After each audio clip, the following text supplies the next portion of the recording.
La historia nos dio a entender lo repulsiva que puede llegar a ser la religión. Las cosas inhumanas que se ha hecho por la fe han sido bastante desmedidas, tanto desde el 11 de septiembre y bastante cosas que la religión cristiana ha provocado. El Papa Francisco ya falleció, dejando en manos el que sea el próximo mandatario las cosas mórbidas que se hicieron en el pasado y se siguen haciendo actualmente. El Vaticano no solamente es polémico, es injusto, engañoso, caprichoso y peligroso. Y yo te lo mostraré. Tampoco me voy a ir a esconder, los papas han sido buenos alrededor de los años. No todos han sido unos monstruos desalmados, cosa contraria a los casos que vamos a ver en este momento. Debido a que papas los han habido de todo tipo, así como los hubo buenos, también los hubo lascivos, despilfarradores, corruptos y asesinos. Ponte cómodo, dale like y suscríbete para llegar a la meta de 1000 subs. Y ahora sí, empecemos.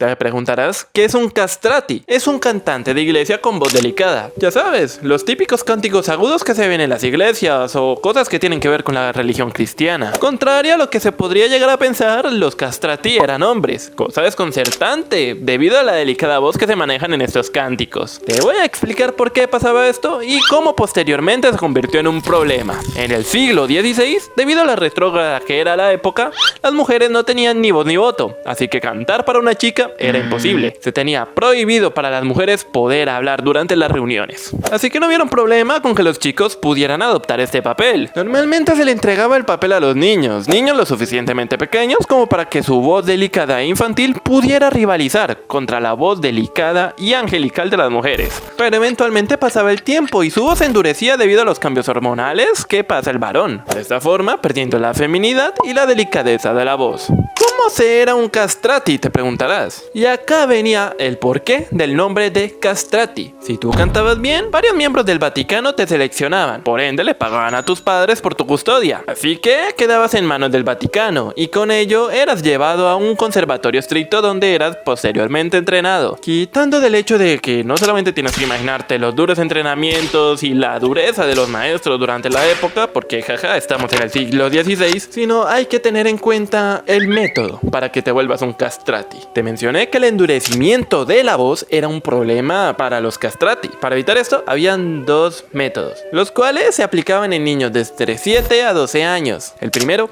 cortar y arrancar con pinzas o cuchillos de la época los testículos del niño. O el segundo, remojaban los testículos en leche para poder ablandarlos y luego presionarlos con fuerza hasta poder aplastarlos. La brutalidad y desconocimiento médico de la época era tal que podrías imaginar que la mayoría de los castratis morían en la operación o morían horas después debido a las infecciones causadas por la mala higiene. No había gasas, ni antibióticos, ni mucho menos anestésicos para el dolor. Los niños agonizaban hasta morir y si sobrevivía de milagro era sometido a horas de entrenamiento intensivo e inhumano para decorar salas de iglesias con tu voz. Esto se veía como un acto brutal, incluso para la época. A los padres se les daba la indicación de que si alguien preguntaba, el niño se castró debido a una mordida de un cerdo. Mutilación infantil disfrazada por el Vaticano. Un procedimiento avalado y en más ordenado por el Papa Julio II.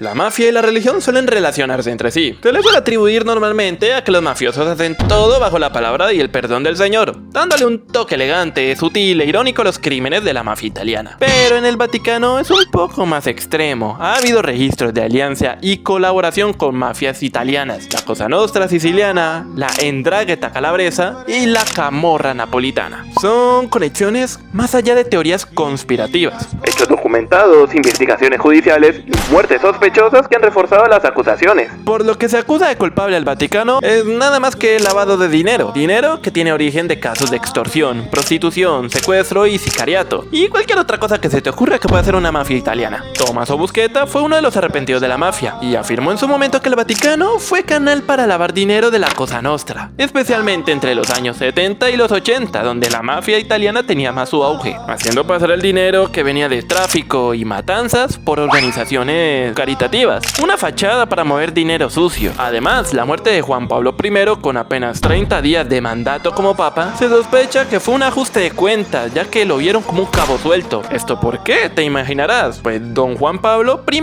tenía intenciones de sacar toda la verdad a la luz. Aunque no se probó en su momento el misterio de su muerte, la ausencia de una autopsia y su repentina desaparición siguen alimentando muchas sospechas. Si tenemos en cuenta que la corrupción lleva en el papado desde tiempos incluso después de Cristo, no se hace raro que el crimen organizado colabora con el Vaticano, yendo más allá del típico rezar para disparar.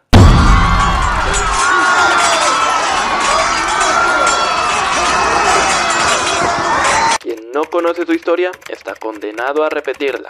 Apuesto que conoces a este señor. Bueno, no solamente es el responsable, sino la imagen y orquestador de una de las mayores masacres en la historia de la humanidad, el Holocausto judío. Una tragedia que dejó un montón de víctimas en el camino, con una sola condición: que creas en un Dios distinto. Bueno, hubo un papa que orquestó la misma tragedia cientos de años más atrás. Es un papa que vendía como esclavo las familias de sus herejes. Creó grupos de sicarios para que viajaran y masacraran a todos los hombres de poder y familias que se le oponían. Estamos hablando de Otto de Lagery, o mejor conocido como el Papa Urbano II. Dios así lo desea. Fueron sus palabras finales cuando dejó caer toda la furia de su ejército contra la ciudad de Jerusalén. Esto no fue cualquier ataque, fue orquestado para masacrar a todo aquel que practique el musulmán dentro de la ciudad. Un evento que es mejor conocido como la Primera Santa Cruzada. Un holocausto que arrasó con toda presencia musulmana en Jerusalén. Ancianos, mujeres, niños, no importaba que fueras. Los soldados cruzados no perdonaron la vida de ningún musulmán, tanto con historias de violaciones, desmembramientos, gente arrastrada de sus casas, cabezas clavadas en estacas, niños decapitados y aldeas quemadas. Por orden de Urbano II, Jerusalén, de forma irónica, fue abandonado por Dios. La masacre de la ciudad fue tal que la sangre de los civiles nos llegaba hasta los tobillos. El testimonio de un soldado cruzado que participó. Palabras que se pueden comprobar, ya que la primera cruzada dejó entre 700.000 y 1.000.000 de cadáveres musulmanes, un tercio de toda la humanidad del planeta para aquel entonces, todo dirigido y ordenado desde el trono del Papa Urbano II. Ya lo repetí antes, no todos los papas fueron malos, de hecho hubo papas realmente bondadosos y nobles. El Papa Francisco fue uno de ellos, pero tampoco hay que negar que hubo calamidades y desastres orquestadas desde los aquellos elegidos como mensajeros y representantes de Dios. Coméntame acá abajo qué otra historia sobre el Vaticano y los papas tienes para contar. Suscríbete, dale like y comparte con tus amigos para ayudarme a crecer. Yo fui Alex y nos vemos en la próxima ocasión. Adiós, adiós, adiós. Adiós.